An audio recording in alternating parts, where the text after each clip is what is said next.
All right, you loyal listeners. Welcome to another episode of Agency Intelligence Podcast, where I give you the real agency intelligence and not that artificial that they try to make you believe out there. This is Jason Cass. I love every one of you. You know, I was doing some counting and I really don't know because I got a bunch of doubles, but we are now approaching 900 podcasts. We've been doing it since I messed that up. March 22nd of 2013 is when we started out there, loyal listeners. Some of you have been with me forever. And believe me, you guys tell me whenever you email me. Do appreciate you listening, because when you listen to me, you get the new thoughts and the new ideas of not only the people that I'm out there communicating with, the executives that I'm meeting, but also just in my own thoughts. And I think it's led me far enough to look back and realize that over the last 10 to 15 years of me talking, I've been wrong about a lot of shit. I will tell you that. But I have been right about a lot of stuff as well. And that has been what's catapulted me. So I really wasn't wrong on the other stuff. I'm just like you out there, whether you're a carrier rep or an underwriter or agent, you've got to win and learn. That's right. Not lose. That's right. Never that. And so here we're going to jump on over to who our guest is today. Oh yeah, real quick.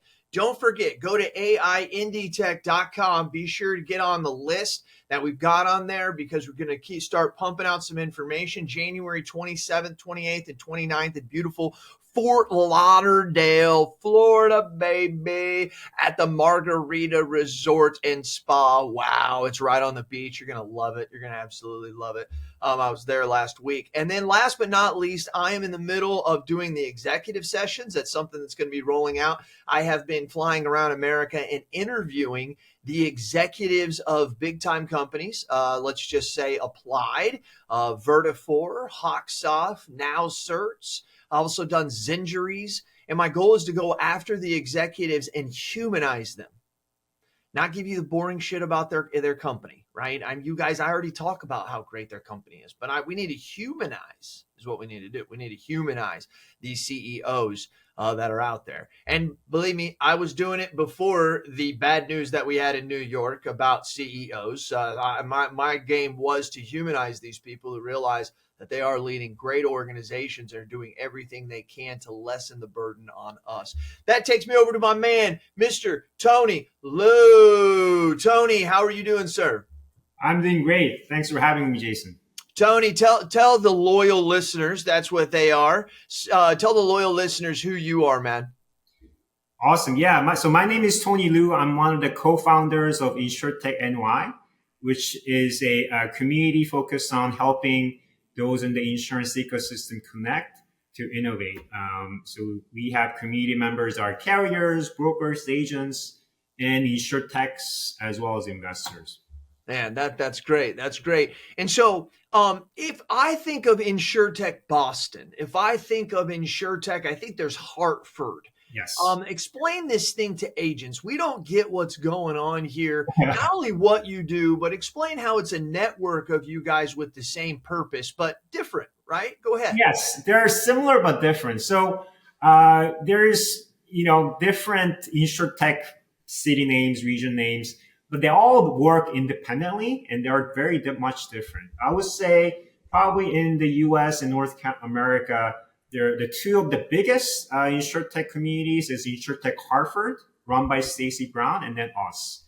And Stacy actually has expanded beyond Hartford. So he runs InsurTech Atlanta, InsurTech Boston, Chicago as well. So he's been kind of expanding these small communities. Good for him. Yeah. And then what we do is also kind of different. We run events mostly in New York, but we don't just run events. We actually run 3 accelerators that help startups go through education. What does that mean? Explain that to agents. Yeah. So typically accelerators are like specific programs that help startups achieve something, typically growth. There are accelerators that start with early stage companies like idea on a napkin. So if you're an agent, let's say you had an idea about, some kind of insurtech, you can actually go through a early stage accelerator. There's a company called our organization called GIA. based out of Des Moines, Iowa. They're called Global Insurance Accelerate. They help ideas kind of Okay. reality. And so when we have this, Yeah. Tony, Yeah. to give them a detail, so you're introducing them to the industry, what agents, how we run our business. You're helping them come up with money, funding. What is that, Yeah, right? it's sort of like that. Because we have three, they all work a little differently. Okay. One of them is called MGA Lab, where we help create new MGA businesses. So Okay. if you have an idea of creating a new MGA business, then we'll go through the program. We'll provide education on everything you need to know. We'll connect you to agents and brokers who could distribute your product, and also carriers who could provide capacity, as an example.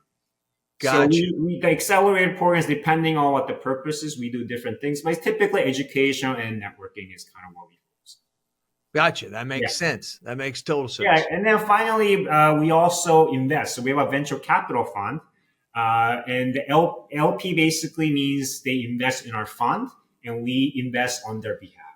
And we have probably about 30 plus LPs through our two funds. Many of them are agents. So if you're an agency owner who's interested in getting connected to InsurTech ecosystem and also see a lot of great financial returns, then investing in venture fund like us could be a great way to get connected. I love that. I love that. We're bettering agents, and this is what's great about this, Tony, is you are a needed avenue here. You're a needed part of the ecosystem. And loyal listeners, what I mean by that is we moved slow for a while. But, one of the things, Tony, and loyal listeners, especially, this, I had a gentleman come up to me in 2012 before I'd started the podcast, Tony, and he was giving me a great idea. And I noticed that as I was traveling around at the time, I was showing agents how to sell on Facebook. As I was traveling around, these agents would give me these great ideas. And I said to this one kid, I said, "Hey, why are you telling this to me?" And he said something important. He said, "Because you have the microphone." There's so many people who have had these great ideas, and it's kept our industry kind of in this slow motion sloth.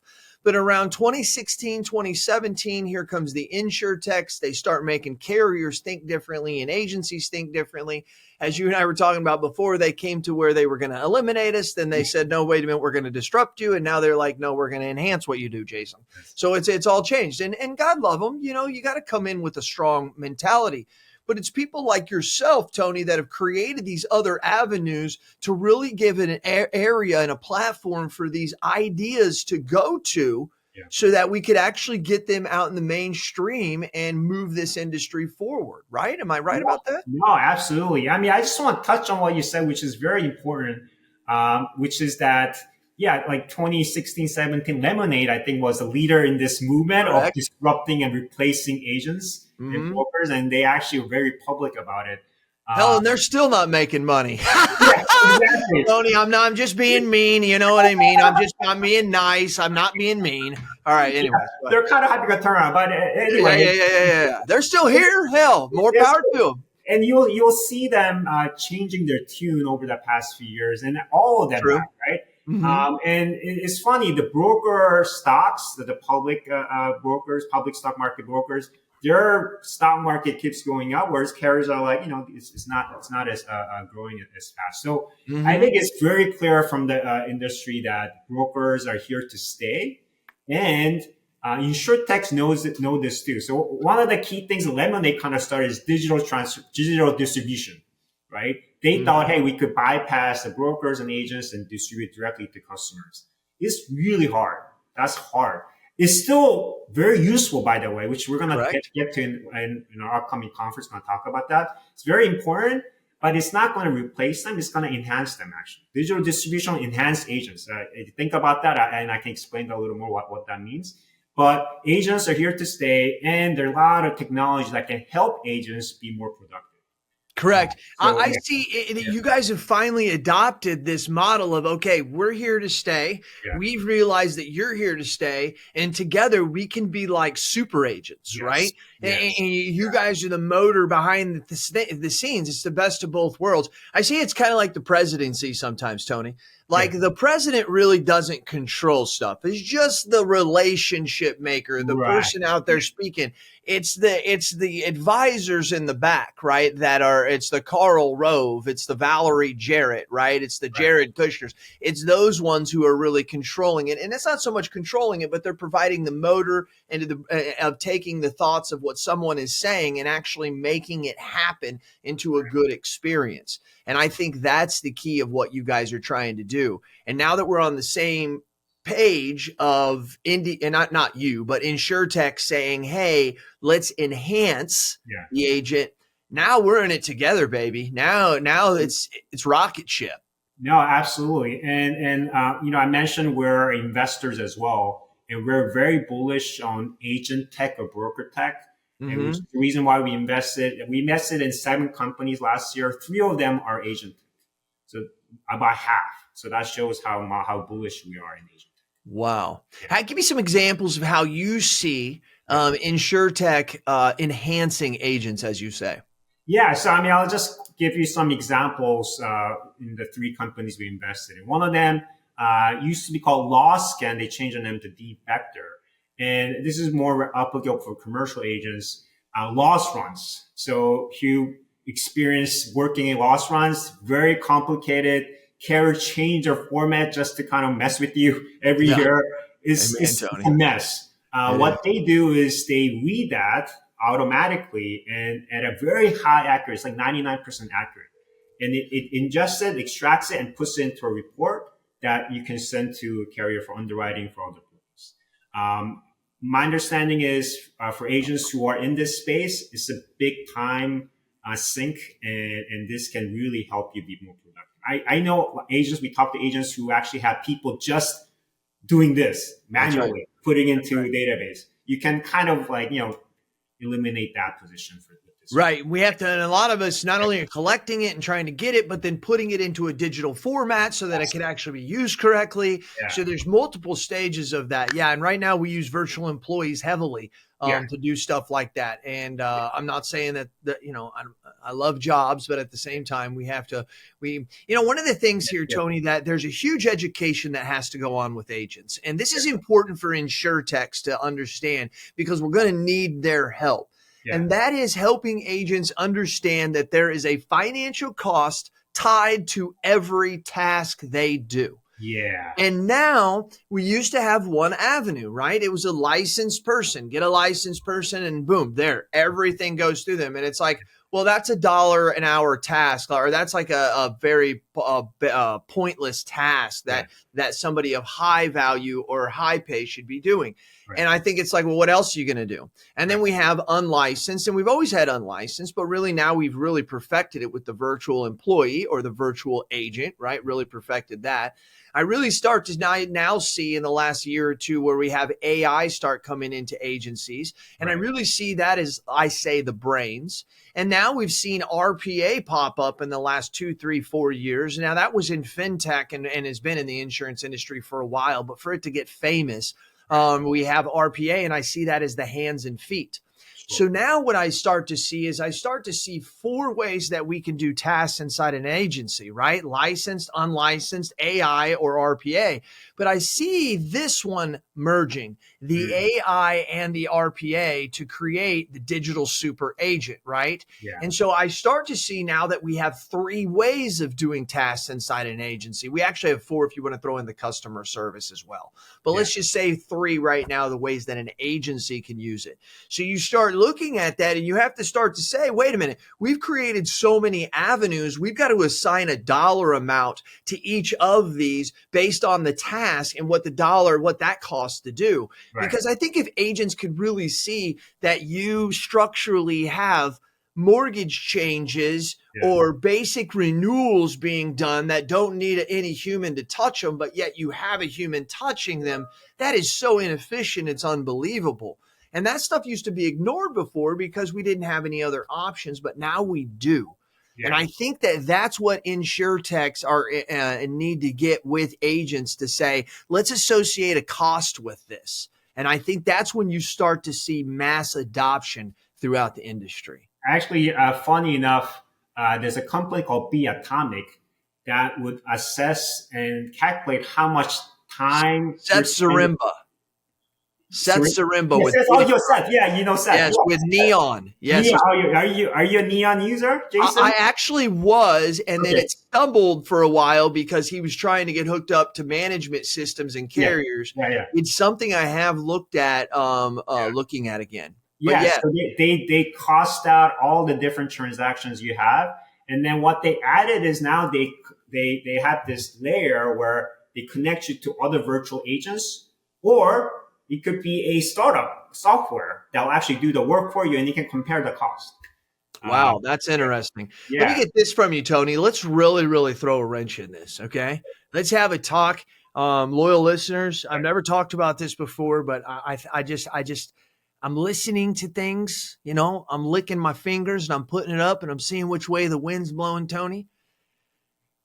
When you look at the Gilded, I think it's the Gilders Union or whatever it is. I'm butchering it if you know this out there, but it's the actors and screenwriters. And they just went through a humongous strike. It lasted a long time. right. And if you look at the nuts and bolts of what they were arguing about, it wasn't about like how much you can get paid or whatever it can be. It was about centered around AI replacing actors, right? It's centered around age or AI replacing Brad Pitt.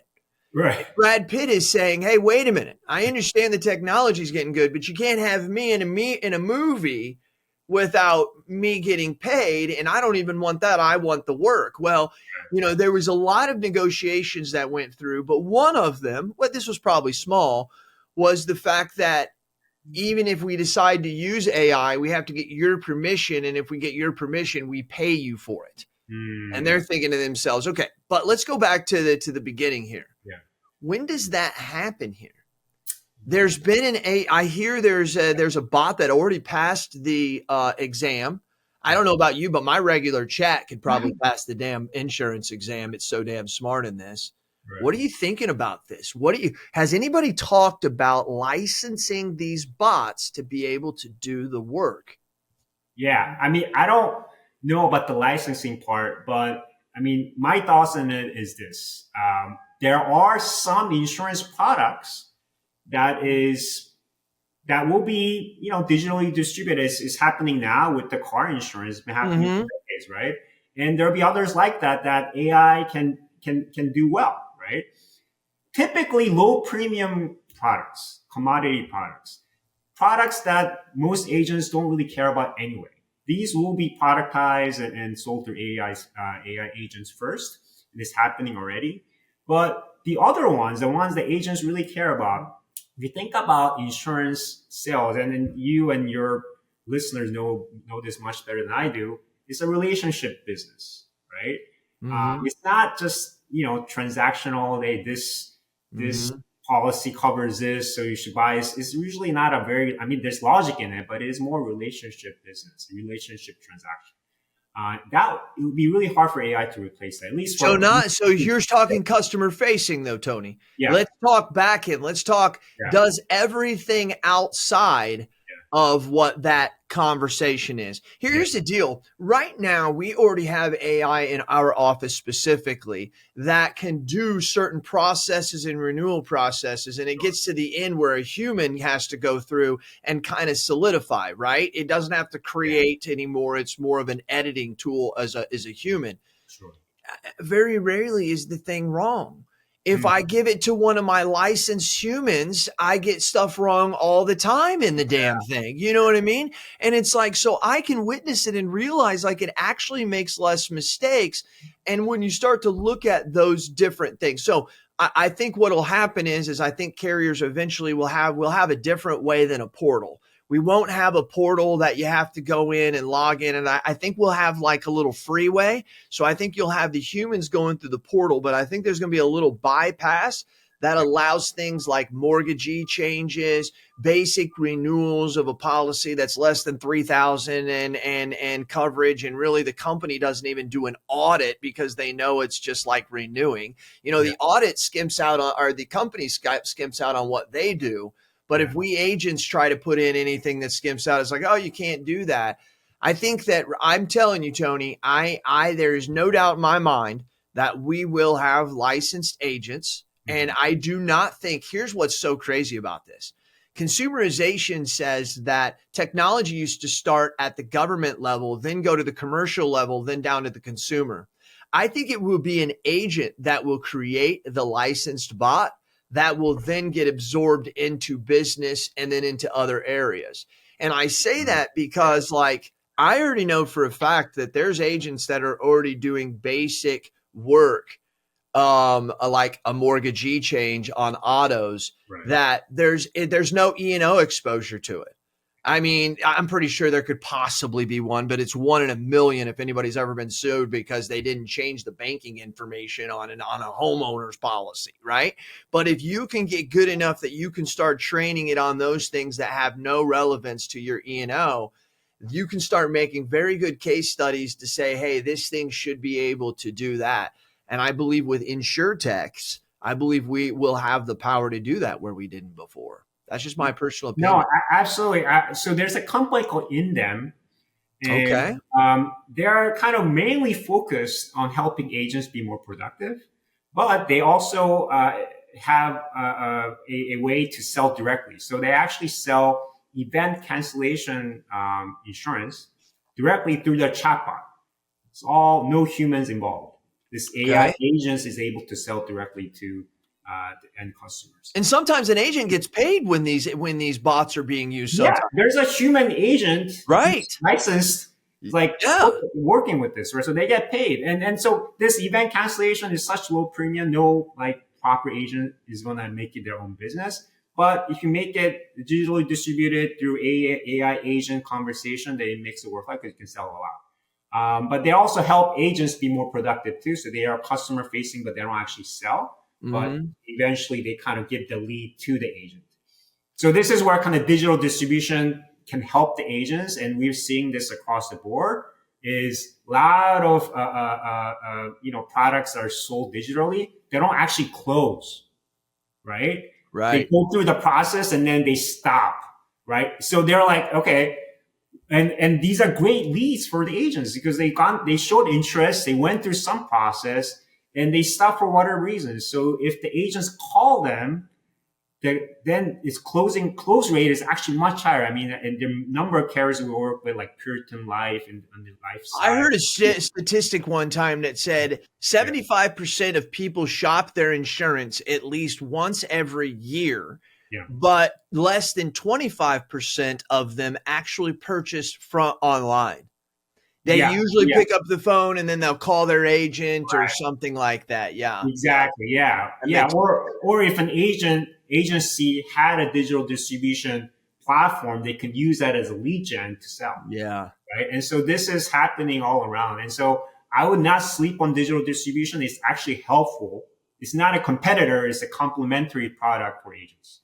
We're trying to eliminate certain tasks or humans in certain tasks because it's more efficient. Yeah. You're saying we should also be eliminating the work, the distribution, and the production that comes into, like, let's do bonds. Bonds would be another thing, little surety bonds. Those things should be able. So it's not that it's taking that place. It's enhancing the fact that you're not having to deal with that anymore. Yeah, you're right. Like a lot of the things you talked about is like back office automation. 100%.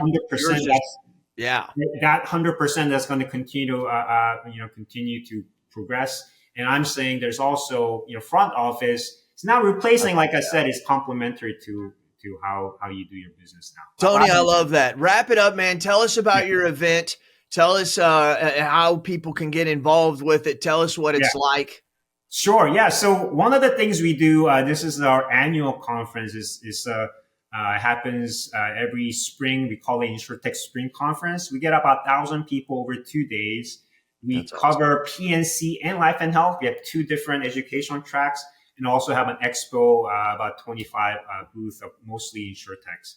And we cover from distribution to like creating products all the way to claims throughout those 2 days. A lot of great educational content regarding agent tech and agency distribution. We actually have a panel on digital and analog distribution. And we have two different leaders in the broker space and InsurTech space who's doing it well. We'll talk about that. We also have some panels on the life side, such as digital journey for agents, making financial planners your ally. They're for carriers, right? But in financial, your agents, you are financial planners too. So like how we can work with some of you guys, Yeah. more effectively. So there's going to be a lot of content related to distribution, but also other parts of the ecosystem that you might find interesting. And for listeners here, I'm happy to provide additional discount code for agents and brokers listening in. I'm happy to kind of share that with Jason. Maybe you can kind of share that. Yeah. What do you want to? Do you already have it made? The little discount code or whatever? I did not make it yet, but I'll share that with you. I can promise you a 35% off for agents and brokers until AI 2025 or something like that. AI 2025. I think done. it has AI 2025 done. There you go. AI 2025 for all you listeners, especially everybody over there in the Northeast. It's an easy drive for you, but Midwest, what I like to call America's kitchen, you need to be over there checking this stuff out as well. So that's hashtag. Well, not hashtag. It's just AI 2025. It will be the code. And come out there to the 2025 InsurTech New York InsurTech New York Spring Conference. Yeah, we call it InsurTech Spring Conference. It's April 2nd to 3rd in New York. And if you go to InsurTechNY.com, you'll see our information. But hopefully you can share the link, Jason. Tony Lew, man, I appreciate it very, very much. This was a very good conversation. So for everybody, I don't know if you're watching it, but there will be a blog that goes out, and this video will be inside the blog. Maybe that's where you're getting it. Maybe you're getting it on YouTube. Maybe you're listening on all the other fascinating sites we have out there with Apple, Google Play, iHeartRadio, all that stuff. If you out there happen and you see it, write me a recommendation. Write me hey, this is the greatest podcast in the whole world, because it is, it is. And also, Tony, real quick, you guys have a podcast. What is that podcast? It's called InsurTech Amplified. We partner with this group. And my co-founder, David Gritz, goes on a monthly.